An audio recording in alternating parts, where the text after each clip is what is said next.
Hey, good morning, everyone, and happy Friday. I hope you all had a good week. Still out here in Texas, kicking butt with Cora. She's doing great. Boys are doing good. So, all good things. God's moving out here. But I didn't want to forget about everyone. And so we are going to pick up Genesis. We left off at 19 last week. So we're going to pick up and do Genesis chapter 20 and 21. So, here we go. Abraham and Abimelech. So now Abraham moved on from there into the region of Negev and lived between Kadesh and Shur. For a while he stayed in Gerar, and there Abraham had said to his wife Sarah, "She is my said of his wife Sarah, she is my sister." Then Abimelech, king of Gerar, sent for Sarah and took her.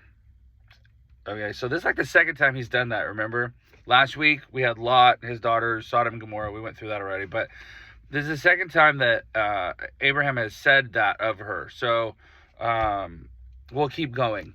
But God came to Abimelech in a dream and one night and said to him, "You are as good as dead because of the woman you have taken. She is a married woman." Now Abimelech had not gone near her. So he said, "Lord, will you destroy an innocent nation? Did he not say to me, 'She is my sister'? And didn't she also say, 'He is my brother'? I have done this with a clear conscience and clean hands." So, which is true. Then God said to him in the dream, "Yes, I know you did this with a clear conscience, and so I have kept you from sinning against me. That is why I did not let you touch her. Now return the man's wife, for he is a prophet." So this is the first time a prophet's ever mentioned in the Bible, and this is more of like instead of a seer, he is just someone who has a deep relationship with God, and God's using him. Okay. God says he's a prophet, and he will pray for you and you will live. But if you do not return her, you may be sure that you and all who belong to you will die. Early the next morning, Abimelech summoned all his officials, and when he told them all that had happened, they were very much afraid. And Abimelech called Abraham in and said, "Why have you done this? How have I wronged you you have brought such great guilt upon me and my kingdom? You have done these things to me that should never be done." And Abimelech asked Abraham, "What was your reason for doing this?" Abraham replied, "And I said to myself, 'There is surely no fear of God in this place, and they will kill me because of my wife. Besides, she really is my sister, the daughter of my father, though not of my mother, and she became my wife. And when God had me wander from my father's household, I said to her, this is how you can show your love to me. Everywhere we go, you say to me, of me, he is my brother.' Then Abimelech brought sheep and cattle and male and female slaves and gave them to Abraham, and he returned Sarah his wife. And Abimelech said, 'My land is before you. Live wherever you would like.' To Sarah he said, 'I am giving your brother 1,000 shekels of silver. This is a covenant. This is to cover the offense against you before all who are with you. You are completely vindicated.' Then Abraham prayed to God, and God healed Abimelech, his wife, and his female slaves, so they could have children again. For the Lord had kept all women in Abimelech's household from conceiving because of Abraham's wife, Sarah." Okay, so back up a little bit. Abraham said, "I said to myself, there is surely no fear of God in this place." Wrong, because God showed up, and he didn't just show up, he showed off.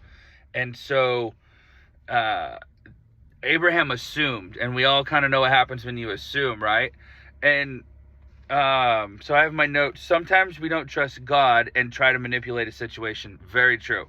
We pray for things like Sarah, like she tried to manipulate having a son, and she had it with Hagar.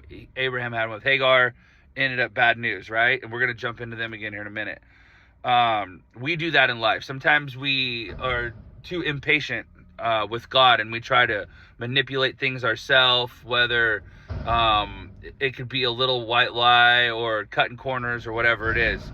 Not good. But God still showed up, took care of Abraham, resolved the situation, and ended up with a great relationship between Abraham and Abimelech, and showed that there was fear of the Lord. Like, he literally, for Abimelech to give him all kinds of, cattle, sheep, servants, God put the fear of the Lord in him, so he made things right. So all good things there.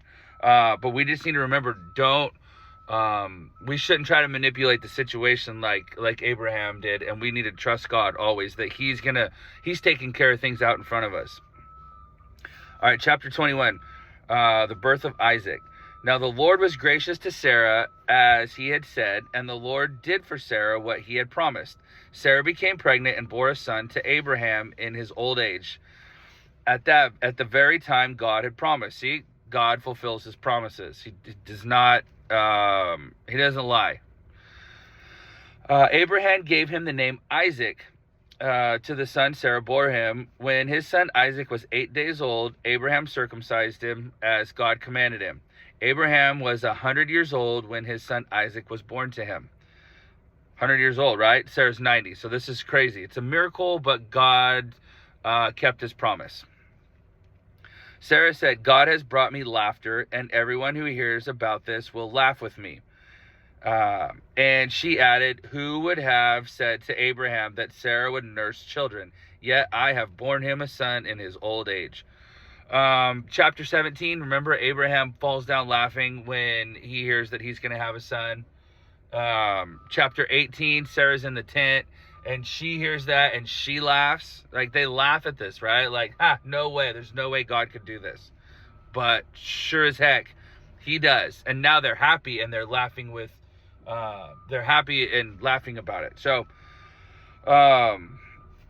let's see, we're going to drop down. The child grew and was weaned. Oh, you know what? Let's keep talking about laughter here.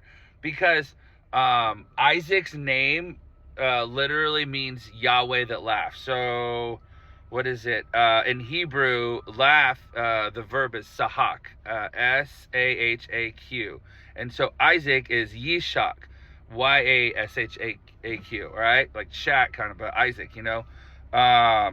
and so it literally means, Yahweh that laughs. So now God has the last laugh, and that's what they're showing.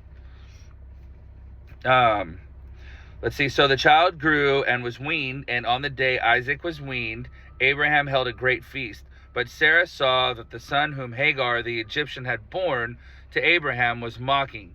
And she said to Abraham, get rid of that slave woman and her son, for that woman's son will never share in the inheritance with my son Isaac. So now she's like, Brent, even though she's 90, new mama, not happy, about Abraham's baby mama. So she's jelly, does not want to share her son's inheritance with Ishmael, the slave girls. So she's telling Abraham, get rid of him. Is hard for Abraham, okay, because he does love Ishmael. It's his firstborn son. It's not Sarah's, but he still loves him, and he's brought him up to be a teenager here, okay? So, bad stuff. Get rid of that slave woman and her son, for that woman's son will never share the inheritance of my son Isaac. The matter distressed Abraham greatly. Yeah, it did, because it concerned his son. But God said to him, like, God's got to step in and make it okay, right? Do not be so distressed about the boy and your slave woman. Listen to whatever Sarah tells you, because it is through Isaac that your offspring will be reckoned. I will make the son of the slave into a nation also, because he is your offspring. So God still kept his promise, even though it was with the slave women. Like, Ishmael goes on to grow his people. So early the next morning, Abraham took some food and a skin of water and gave them to Hagar. He set them on her shoulders and then set off with the boy. She went on her way and wandered in the desert of Beersheba. When the water in the skin was gone, she put the boy under one of the bushes. Then she went off and sat down about a bow shot away, for she thought, I cannot watch the boy die. So they're out of water. They're in the desert. She's helpless, and she's just puts him in the shade, and she cries because he is about to die. They're out of water. And as she sat there, she began to sob. God heard the boy crying, so he heard the boy. And the angel of God called to Hagar from heaven and said to her, what is the matter, Hagar? Do not be afraid. God has heard the boy crying as he lies there. Lift the boy up and take him by the hand, for I will make him into a great nation. Then God opened her eyes, and she saw a well of water. Miracles, right? But God keeps his promises.